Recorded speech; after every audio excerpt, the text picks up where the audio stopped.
Welcome to the Raising Values podcast, where the traditional family talks. You can find us on iTunes, Stitcher, and Spotify, and be sure to follow us on Facebook and Instagram. You can support the Raising Values podcast through Patreon. Phil and Gillian are behind the mic, and we hope you enjoy the show.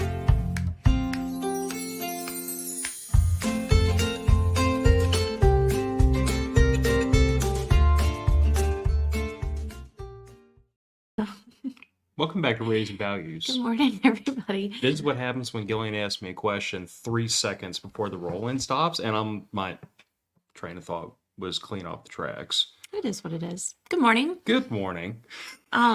So did you get the pictures uploaded? Yes, I did. Okay. All right.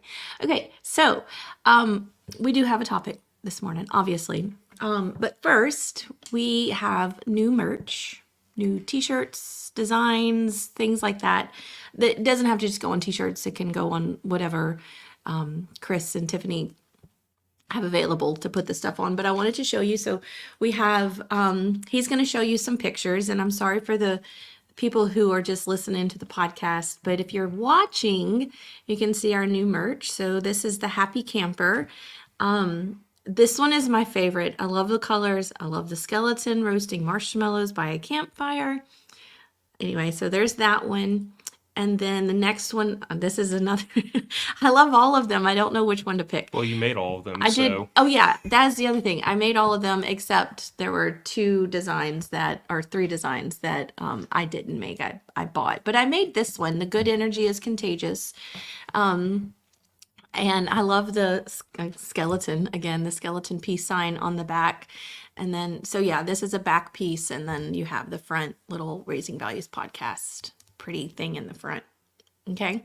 Good energy is contagious.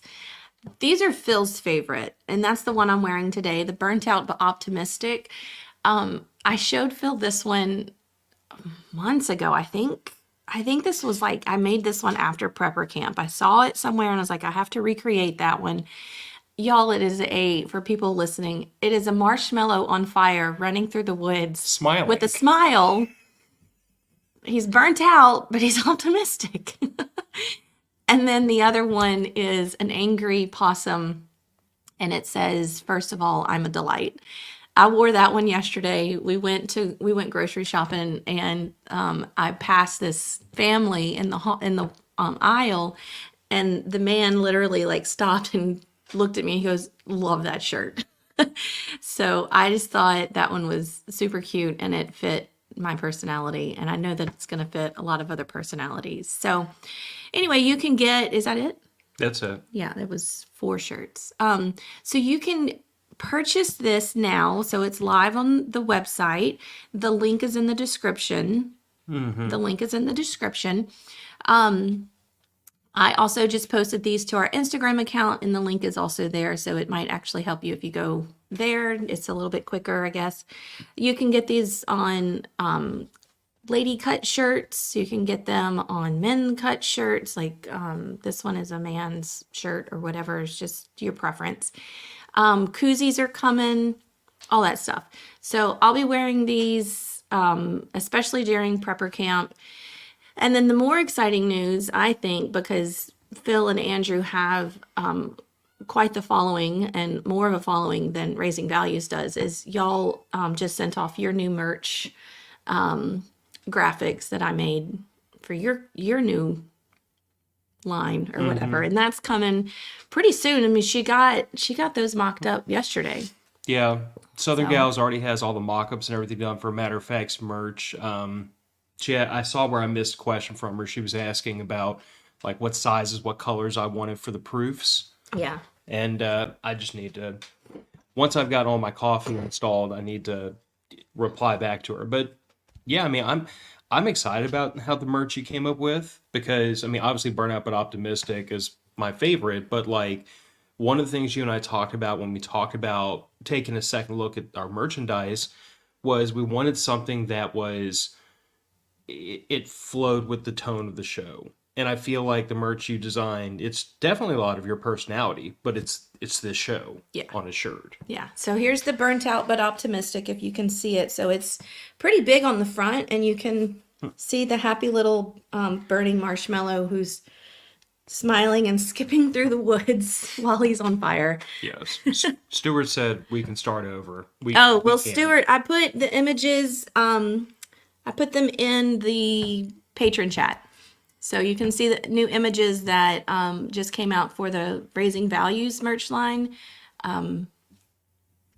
Yeah. And Joe is saying burnout but optimistic is a perfect fit for my current work situation.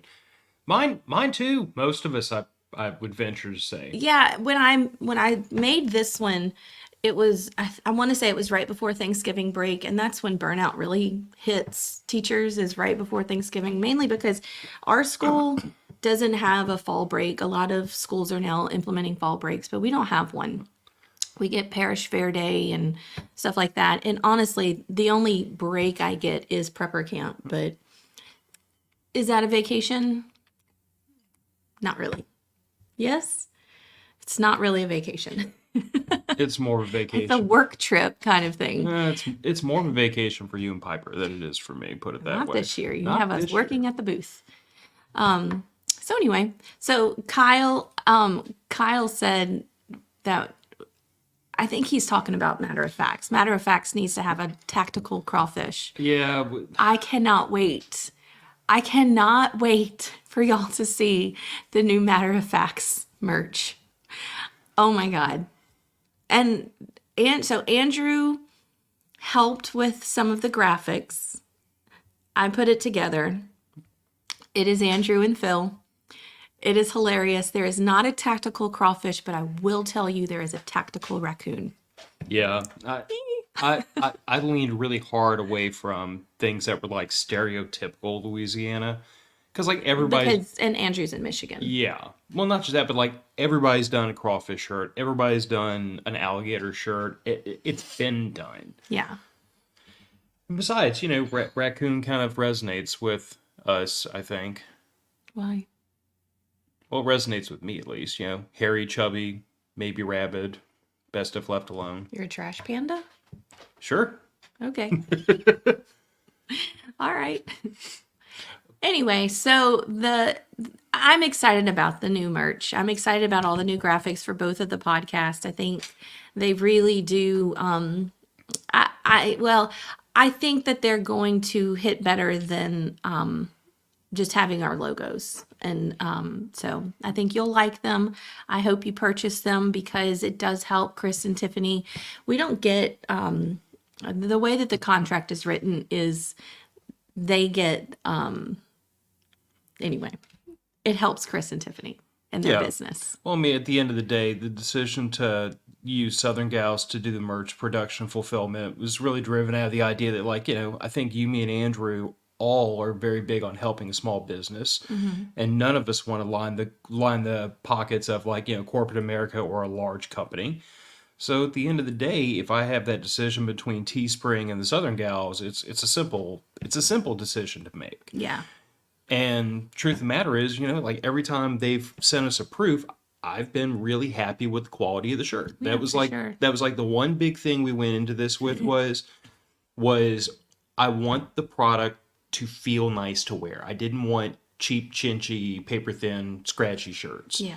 And they have totally fulfilled my requirement. And I feel like with the designs you put together, it works. It's the show. It's your personality. It's a tiny bit of my personality, but it's more yours. Yeah, I think the possum and the burning marshmallow is The burning marshmallow is a I vibe. know. You can't wait to get your shirt. I can't. Really quick before we move on, I know we're like harping on merch, but we've had looks like quite a few people come back into the show. So we go back to the merch and just show them because they're the people that just got here. Our numbers keep going up, which is really cool. So again, Happy Camper skeleton that is roasting marshmallows by a fire. Good energy is contagious. Peace sign. Yeah, that's me. And then first of all, I'm a delight with the angry possum, and then the burnt out but optimistic. So those are the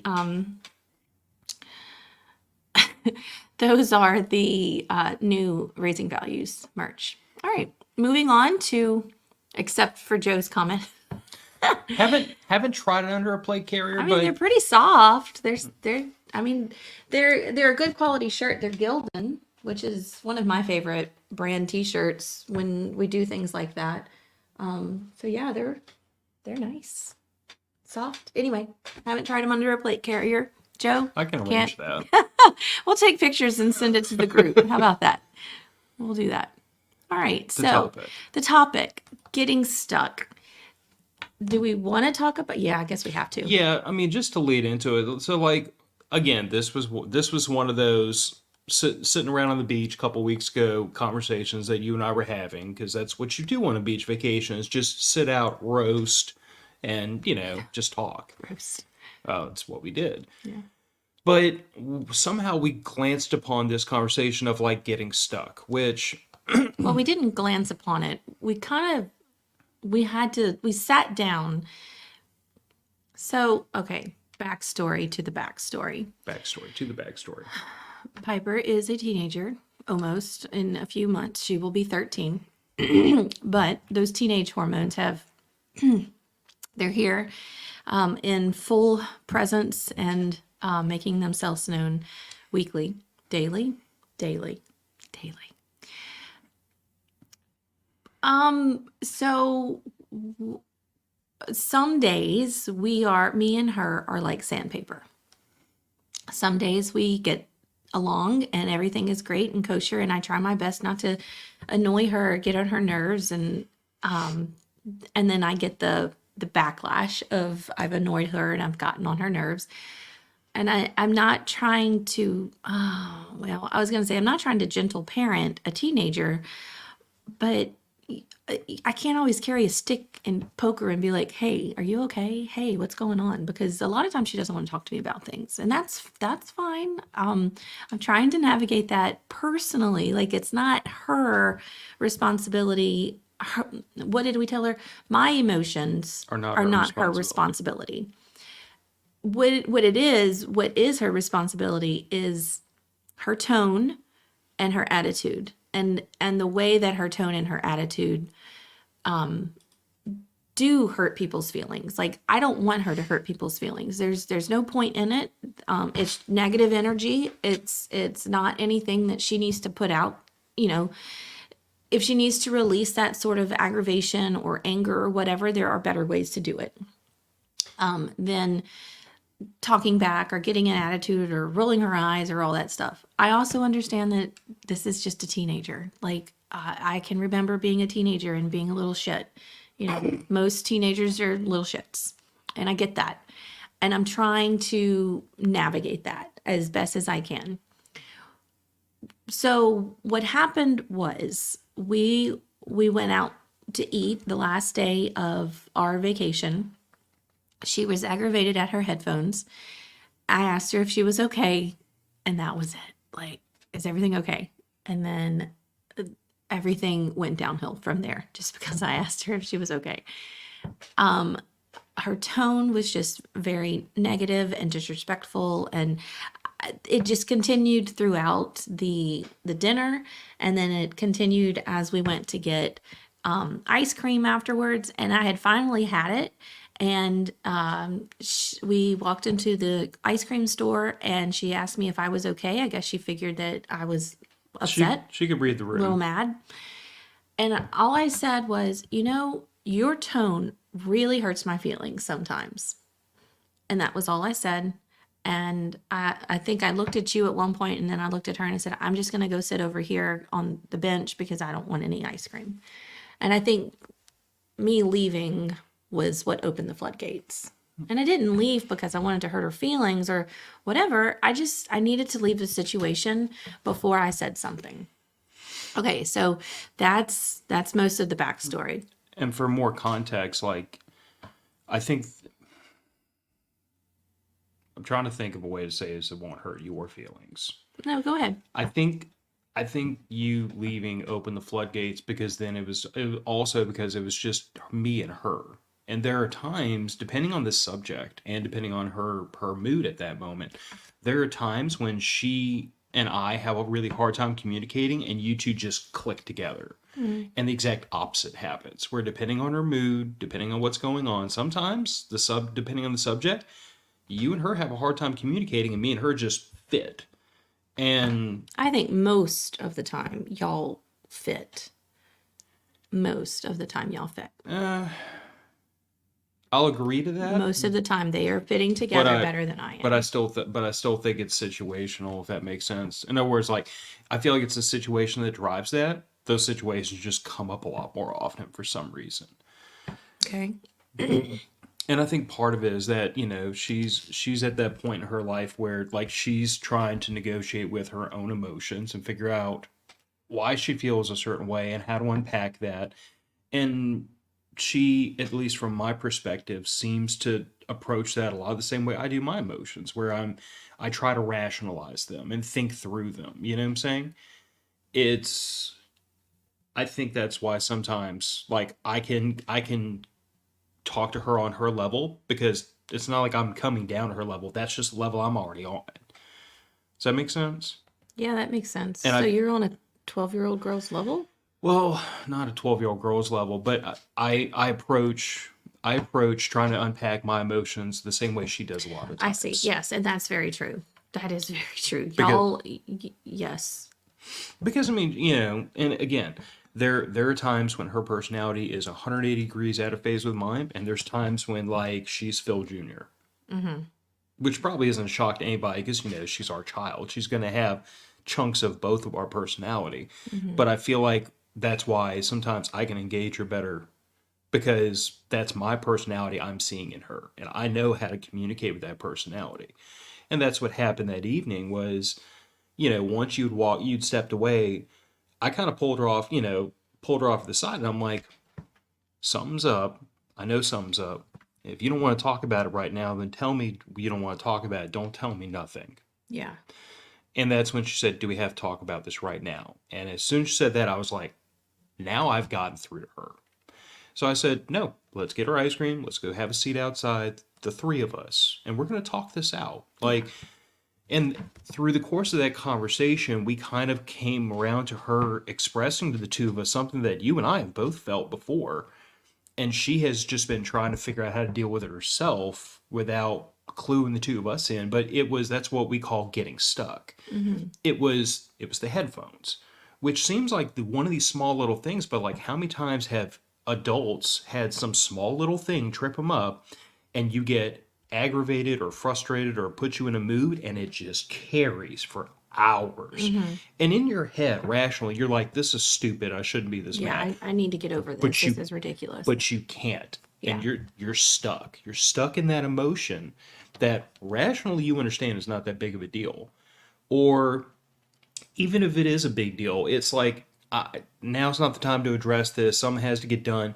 But it's so difficult to override that emotion and say, put this on the shelf, let's deal with it later. Or let it go, it's not that big of a deal. It's not worth ruining the day. But I totally sympathize with a 12-year-old having trouble with that, because you and I are 40-plus-year-old adults if we have trouble with that. Yeah, and that's what we did tell her, was that this is such a normal thing to go through. And 200%. you know, I told her I get stuck, and there are times where I don't know how to get stuck, and I'm 40 years old.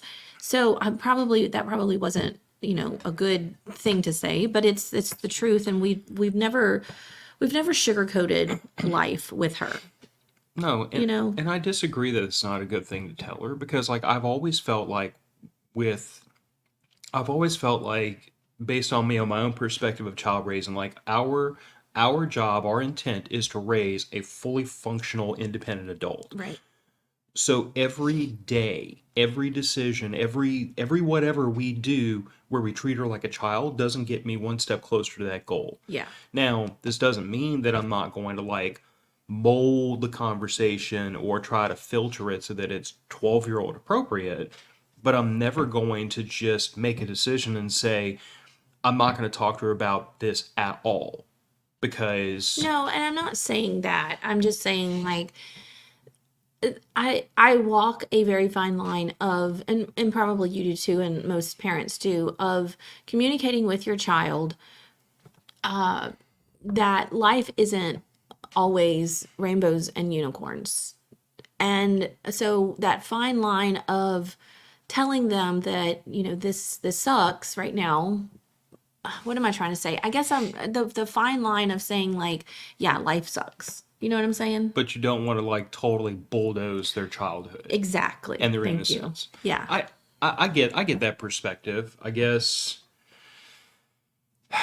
I also don't want her to get into a situation as an adult going, why didn't my parents help me with this? Why didn't they tell me that this was a thing or Yeah. this was going to suck so bad? And I guess, is also part of the reason why I always err on the side of honesty, Right. even if it's to say, this is as much as I'm comfortable telling you now. We're gonna have to save the rest of this for when you're a little older, a little more mature. And I'll tell them, or I'll tell Piper, I'm this piece, we're not talking about just yet. Like, let's put that on the shelf. But I'm acknowledging that there's more to this than what I'm telling you. We're just not at a point yet where I can share that with you. Some of these things, some of these discussions are gonna have to wait till later. But I always err on the side of honesty because I don't want her to formulate a viewpoint of the world at 12 that is going to screw her at 22. Yeah. Like that's you and I have even talked about like, and we're going way off subject, but we kind of went there. But like you and I have even talked in the past about like how much of like personal finances we share with her. Like, should we tell her, no, we can't afford that, or hey, money's tight right now, we can't go out to eat, things like that. And I've always taken the position of like 110% yes, we should tell her those things because first of all, Dad's not saying no because Dad's just a jerk and doesn't like to eat out. Dad's saying no because if we take this money from here, it's not over here. Yeah. And at a certain point, like I have to make those decisions of do we go spend 80, 70, 80 bucks taking taking the three of us out to eat, or do we spend, that money towards groceries? Or do we spend it towards savings? Or does it go towards retirement? Or does it go towards home improvement or the next vacation? Those decisions are all tied to each other. I understand that. I'm 41 years old. She has to understand that as a 12-year-old. Not because she's in the position of having to take care of a family and manage personal finances yet, but because if her whole perspective from now till then is Dad just said no all the time, she doesn't understand why. Yeah. But now at this point, if she says, hey, can we do that? And you say, hey, it has to wait till payday. Okay, Mom. Yeah. No, She no, gets it. no frustration, no anger, no disappointment, nothing. It is, Well, no, that's not true. I think there is disappointment because now she has to wait a little bit longer until Mom gets paid to get whatever she's asking for. but no anger. No anger. It's because it's not Mom's doing this being malicious. It's Mom has to be able to put gas in her tank to be able to go do things until, next payday. But my point is that she gets that. And that's something I think is very important is to err on the side of honesty with your kids. Like, you don't have to get into the nitty gritty details, but I can't remember what it was. There was one time Piper said she wanted something, and I saw an opportunity. She wanted me to get her something, and I saw an opportunity. And I was like, you know how much that costs? And she said, I forget what it was, 60, 70 bucks. And I was like, you know how much I'm like, I literally just got through paying the mortgage that month. And I'm like, you know how much I just spent on the mortgage? She said, how much? I'm like, $1,300, which I understand is not a ton for some people, but in this area, for me, that's not a small amount of money. And her eyes fell open. And I was like, I need you to understand that from your perspective, you want this thing and you don't understand the value tied to it or how many hours I have to work to be able to afford that. But understand that the bills I'm responsible for are this. Because if I don't pay those bills, we don't have a house to live in. And it's been things like that I've done with her over the years, just try to get her to understand the world around her. Because one day she's going to step out into it, ready or not. Yeah, so getting back to this Back to topic, stuff. yeah, back to the topic. So she told us that she got stuck. The earphone things just, God, that just got in her crawl so bad, and she couldn't let it go. And we kept asking, "Are you okay? Are you okay?" And And the more we asked her, the more frustrated she got. more frustrated she got, and it was just there. And she even let us know that she said, I understand that this is ridiculous. I cannot let it go.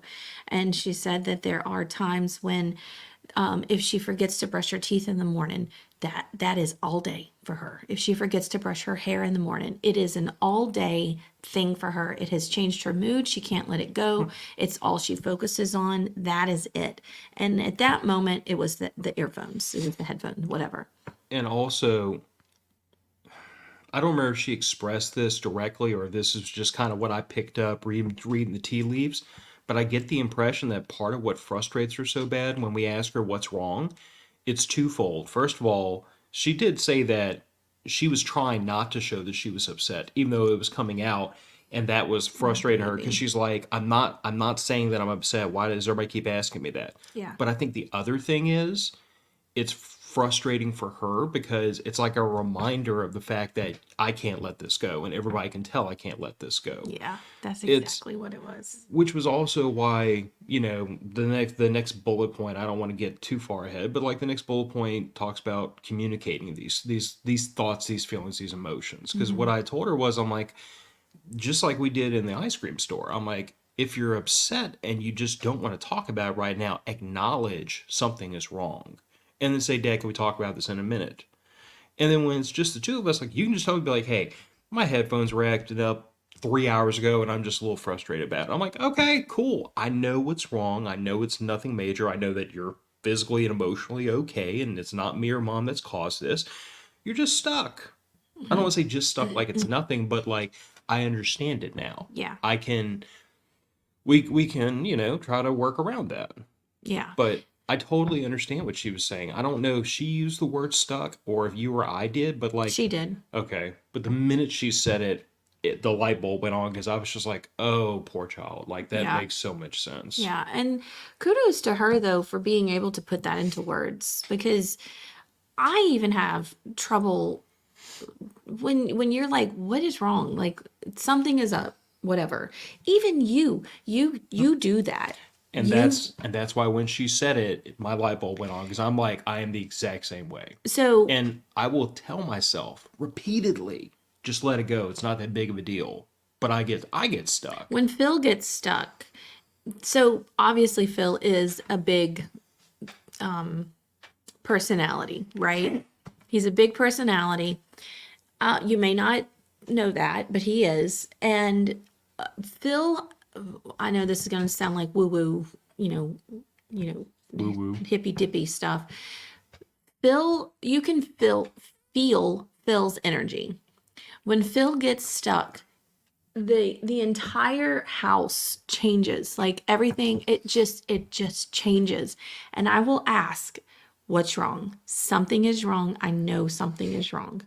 You get quiet, you pull away, you can't every answer is a short answer.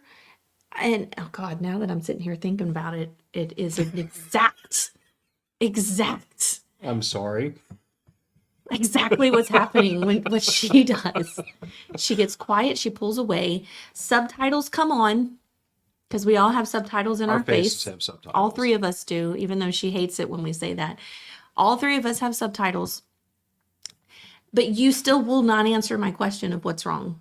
And it okay, I will say this, I'll admit, most of the time it is something that I said or did hours ago that you're stuck on, but you won't tell me about it. So when you get stuck, I know. When she gets stuck, I know. When I get stuck, I think something's off. Something's off with Gillian. And maybe this is something you go through, and I would imagine that this is something that she goes through. I can't find the words. Yeah, something's off, something's wrong, something clicked, something sent me into this spiral of being stuck. But I can't express to you what it is because words are hard for me. So the fact that this 12-year-old was able to sit there, tears rolling down her face, tears rolling down my face, and she literally just looked at us and she said, I get stuck. I don't know how to get out of it. Well, then my mama heart broke, but she was able to tell us that this is what's happening. Yep. And then she was able to give us examples of these are other times I get stuck.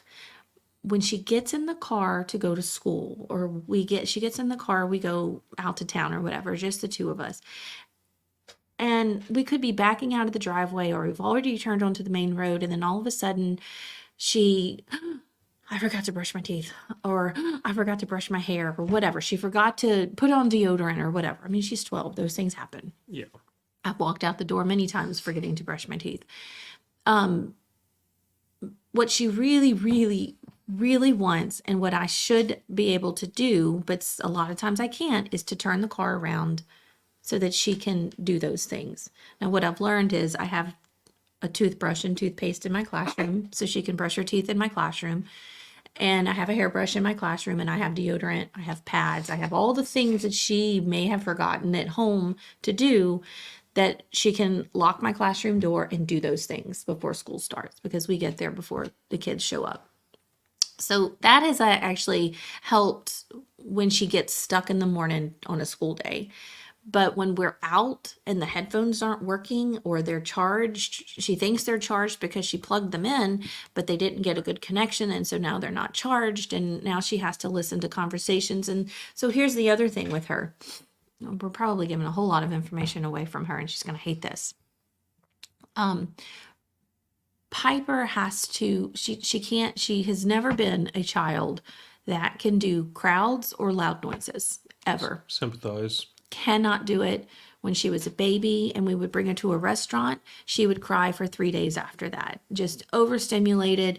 It was just not good. And so we stayed home. We stayed home a lot, and actually got flack from some of your family in Texas about why we haven't come to visit, and why, all this other stuff. And tried to explain, our child just doesn't do well. She doesn't do well traveling. She doesn't do well in large crowds. She's not one of those babies you can just pass over the table in an Italian family. She wasn't that kid.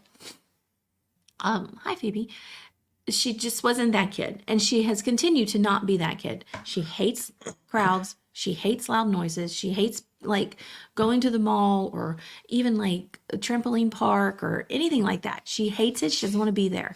And so one of the things that she has found is she can control her emotions and her anxiety by plugging her ears with headphones and listening to her music. Goes into her little bubble. Goes into her bubble, and that's totally fine. Adults have to do that too. We know plenty of adults that do that. I was notorious in my office for the first 7 years of my career, while I was doing financial calculations all day long, that I would put headphones in at 6 o'clock in the morning, and I would take them out at 3:29 right as I was getting ready to leave. Yeah. And I'd be sitting there blasting heavy metal, the most angry, aggressive music you could think of. And I'm just sitting there just pegging away on a keyboard, just doing what I'm doing. Yeah. And we saw this building and building and building when she was in the public school, because she had so many kids in her class, and it was awful. She'd come home crying all the time. So when we moved her back to this small private school that I work for, she has 12 kids in her class.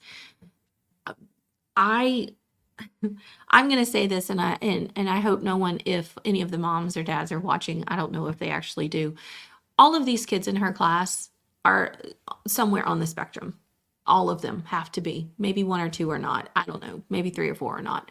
Most of them are. Most of them need headphones in. They can't do loud noises. They can't take the anxiety of large crowds, all that stuff. And I'm saying that, and my brain is going, God, they're going to really have a hard time come high school, or God, they're going to have a really hard time come adulthood, when they have to get a job and they have to do those things. Well, that's why we don't allow it sometimes, especially with her as parents. We don't. There have been times where she will go into a full-blown panic attack in a restaurant. We've ordered the food.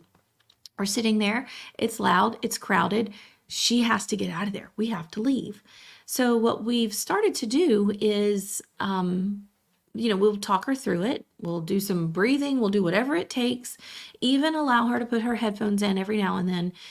But we're not leaving, because what we've told her is you will not always get the opportunity to just leave. You can't always just leave when a situation gets uncomfortable. You have to face it. You have to understand and start to learn yourself and what works for you to get through those situations. You're going to have a job. You're going to have to work with people you don't like. I feel like that's what I talk to my 6th and 7th graders about every year. You are not going to get along with everyone, but you have to be nice. You still have to be kind. You still have to work through the situation. You still have to, manage your emotions and manage your anger and all that stuff. And so that's what we've told her. I feel like there's an enormous Venn diagram between the conversations you have with your child and with her classmates who are the exact same age. Yeah, for sure. I mean, no, well, that's not pertinent to this conversation, but kids get stuck. It doesn't matter if they're on the spectrum or they're not. Kids get stuck. Adults get stuck. And that was what we were trying to communicate to her was you are not alone in this. This is everybody, every human. We all get stuck. We have to learn how to get through it. I get unstuck in a different way that you get unstuck. In a lot of ways, they're the same. I need to pull away. I need to be by myself, mainly because I know that I can get really mean, and she can too. Okay, this is like a aha moment for a lot of, I've had a couple of light bulbs during this one. But yeah. Yeah. Anyway. And I know that when I get stuck, like a lot of the time when I pull back, it's just because it's because I have, again, that whole rational assessment part of my brain. I can look at the situation and be like, yes, your feelings are hurt, but it's not that big of a deal and you just need to let it go. It's not worth addressing with you. It's not worth addressing with whoever hurt my feelings. Either A, because I don't think anything's going to change in the situation, or B, because I know that to even unearth that conversation is going to be more pain, more aggravation, and everything else. And it's just like, it's not worth fighting about. So I just need to let this go. But sometimes the letting go takes a little while, and it's difficult. See, I guess I don't know, maybe I think about this different because to me, that is you're just internalizing that. It's not gonna go away. You might, your emotions might change and you might feel better and start acting better, but it's an unresolved issue. And so that's why I push with something is wrong. I know something is wrong. I also agree with you that when you do tell me what's wrong, that it will probably not be comfortable to hear and it will not be comfortable to work through. What has happened is that we do a much better job in our marriage now than we did when we were first married of talking through those issues. And I think for me, I get so, what's the word I'm looking for? I'm already insecure about a lot of things. I'm still very insecure about a lot of things. And so when my husband says it's not worth talking about, or I'll be fine, I just gotta, let it go, whatever. What I heard was it's not important enough to talk to you about, and you're not important enough to know. And so I know you just kind of rolled your eyes a little bit like, are you serious This right is now? like the meme where husband says, we can't go out and eat tacos tonight, and wife says, you don't love me. I heard you don't love me He anymore. said he wanted a divorce because he said he doesn't love me anymore. And that's not what I said. How on What earth? did you say? I said, we can't have tacos. Sometimes I don't know how the human race has survived this long, like how all men haven't just checked out and said, nope, all of you creatures are insane. The human race is going to die this generation. We're all done. Okay, but I'm telling you, like, that is how I then take what you're going through. He doesn't want to talk to me about it. I know it's something I did, but he doesn't want to talk to me, one, because he doesn't believe that I'll change, or I'll acknowledge that I did something or whatever. And then it's just, I'm not that important to him to discuss this with. And so he's just going to let it go. It'll come up again. I'll probably do it again. Whatever. I don't know. So that's what I go through when you get stuck. That's what I say. So I'm trying to be better about that because I do that with her. When she gets stuck, it's like, crap, what did I do? Because, okay, I said this to her, and I'm not sorry I said this to her. I battle, I'm not going to cry. I'm not Yeah, going to you cry. might. Okay. I battled daily, even when she was born. I battled daily with not being my mother and being the mother that I didn't have, like the mother that I wanted, the mother that I needed. I am trying my best to do that without like, Overcompensating. yeah, like being so just a wet blanket all the time, like smothering her. But that's what's in my head all the time. So when she gets angry with me, I take it personal because crap, what did I do? I've done something because I can remember reacting like that to my mom, and I know what she did to get that reaction. Did I do that? Because I want to be so polar opposite. That's why um that's why I flood her with the I love yous all the time. She hates it. I know she does. Maybe not. She probably doesn't hate it, but when I would tell my mother I love you growing up, it wasn't until I was about 20 years old did she say it back. And it was only then because I yelled at her in the car about it. And we had this huge fight. We were on our way to Baton Rouge to pick up Dad from the airport. We had this huge fight about how she never responds with I love you too. Never respond. She'd always change the subject or whatever, go the different direction, but that response was never there. And so I know that I'm the mom that oversays it, but God, I don't want her to ever feel like that. I don't want her to ever question, does my mom love me? Because my mom tells me 35,000 times in the day that she loves me. So that is what I struggle with. And when she gets stuck, that's the first thing that goes through my head is, well, crap, what did I do? What did I do to put her in this place? And I do that with you when you get stuck. What did I do to put him in this place? It must be me. It has to be me. I've done something. So why are you looking at me like that? I'm just wondering how I can medicate you. Medicate me? Why would you medicate me? Like I need a remote activated like an insulin pump, but it's anti-anxiety meds for you. Just go click click click click click click Oh my and just God, bring you down. you could become a freaking billionaire. You could become a billion. It would never pass the FDA or anything like that. No, but But Phoebe's laughing. I think she might think there's validity to that. he just walks around with shots in a little baggie on his hip, like in a fanny pack. I He just mean, has little injections. Here, baby, just calm down. maybe that's what I need then is just, like jump on your back like a spider monkey and just hold the Xanax in your mouth until you swallow You know it. what he's starting to do? So I don't know if some of y'all have seen that. I made some mimosa, the mimosa tinctures this summer.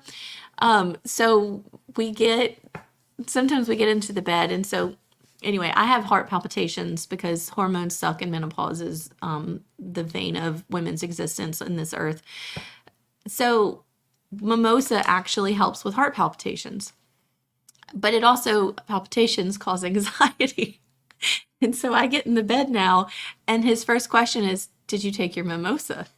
And we're not talking about the drink mimosa, not orange juice and vodka. We're talking But about, that might work too. I don't have any up here. We're talking about an herbal remedy that I've made. But anyway, It's not every night, but when I see the writing on the wall, I'm like, I'm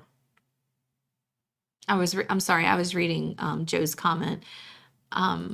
That needs to go up there. Joe said, I totally understand trying not to be my parents to my kids.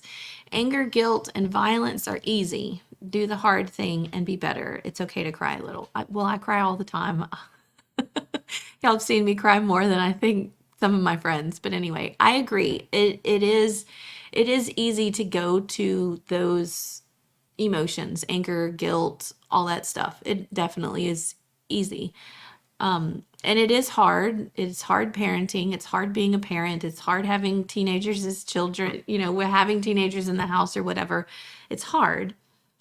My problem is I've always been stuck. I've always been the people pleaser. I've always been the empath. I've always tried to make things better. I was the one, and I don't know, maybe my sister will call me the golden child with this.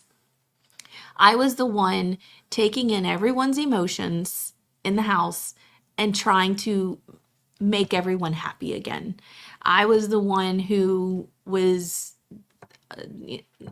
not so much refereeing fights, but I was in the middle of it going, well, maybe you should say this, or maybe you shouldn't do that, or y'all, let's not fight. Don't scream at each other and things like that. And so I've continued that in adulthood and as a parent, the peacemaker in the house. And I don't like having these negative, low energy vibes in the house, especially with the two people that I love most in the world. So I'm going to fix it. I can fix it. And then I become a smothering wet blanket. And when really these two who are so emotionally the same, cut from the same cloth, need me to back away and find my space. Like, go somewhere else. We'll figure this out, and then we'll come back to you. Well, I'm not ready. I don't know how to do. How do you deal with that? so what I think happens, and this is going back to how to communicate. Like, this is the hard part. I know how I deal with this, and I suspect she deals with it somewhat the same way, but like, I don't process through emotions by talking about them. I need my own time to work through things before I can come forward and say, this is where I'm at. This is what's going on. Does that make sense? Oh, it makes perfect Like, sense. I'm the total opposite. Let's talk about it. polar opposite. And therein lies the rub, is that I don't know if she's one or the other or a chunk of both. But what I do know is that, like, I cannot discuss what's bothering me until I've had my own time to, like, unpack it. Now, if I try to unpack it and I am truly stuck and I can't get it arranged, then at that point I just have to. That's when I do one of these things where I come to you and talk to you, and nothing makes sense, and my thoughts aren't lined up because I can't get it straight. You know what I'm saying? And then you and I have to talk through it just to help me figure it out. But 9 times out of 10, like, when I've come to you and said, hey, this has been bothering me, or I've been thinking about this, you notice that, like, my thoughts are usually pretty logical, and there's organization to it.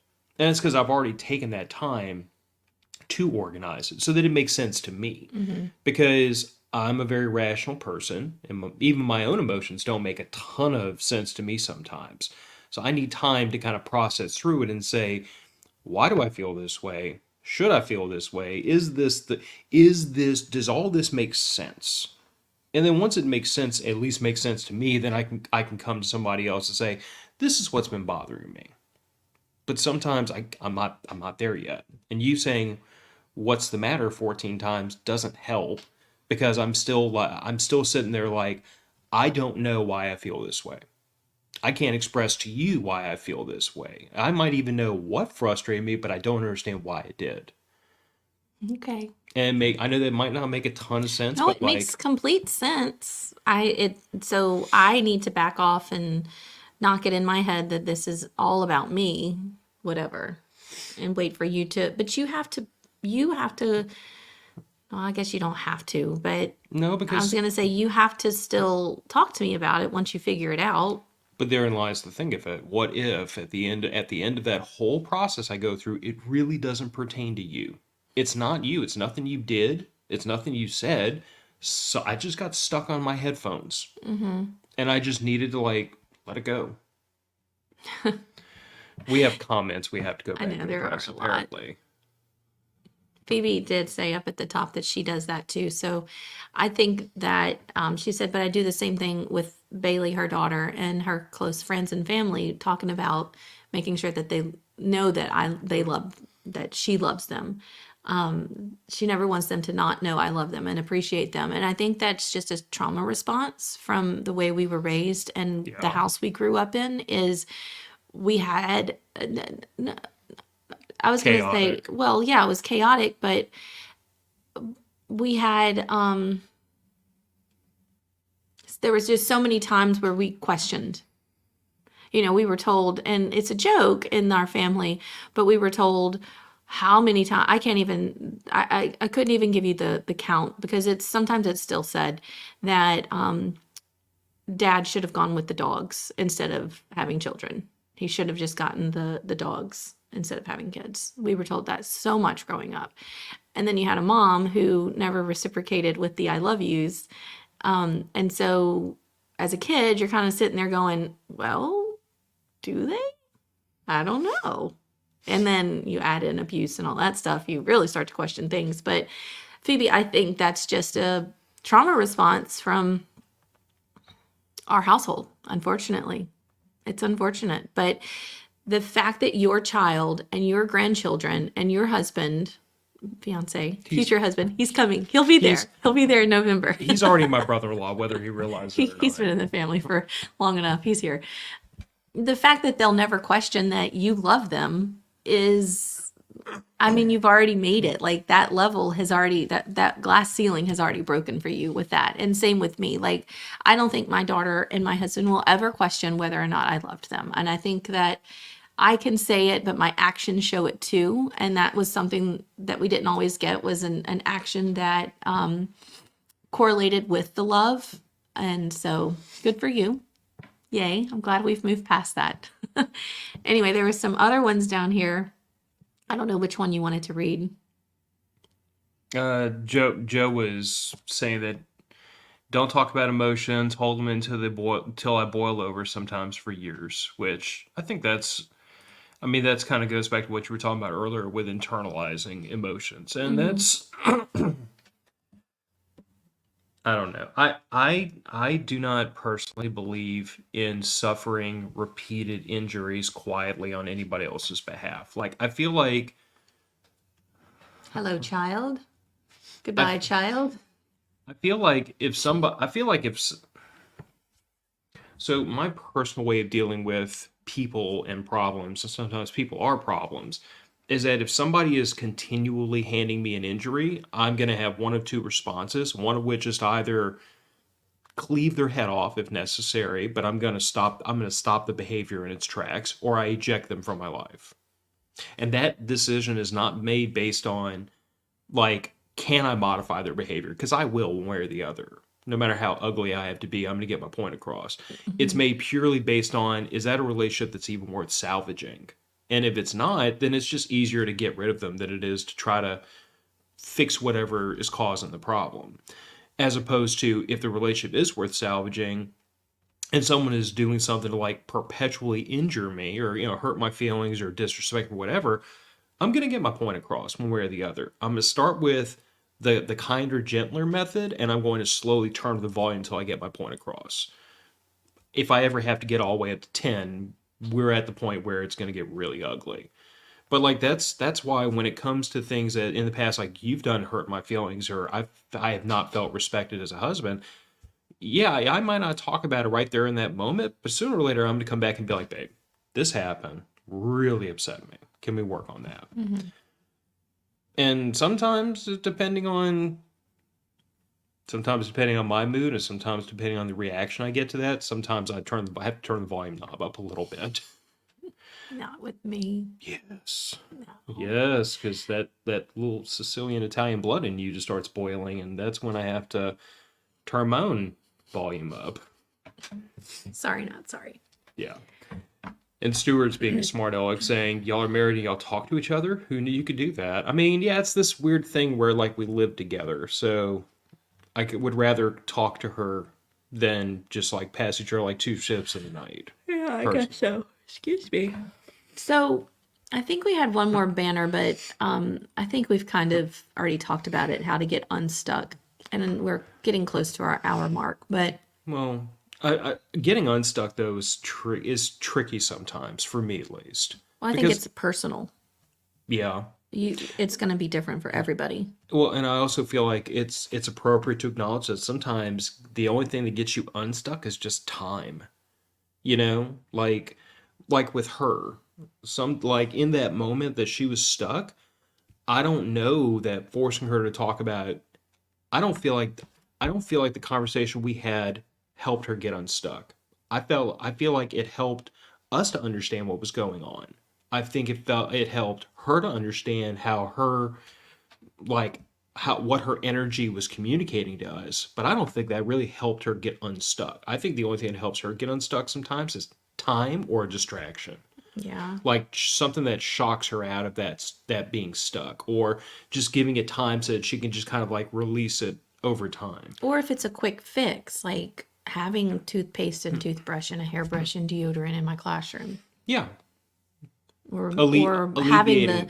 the time to turn around and come back home so she can do those things. Yeah, alleviating the source of the being stuck. Yeah.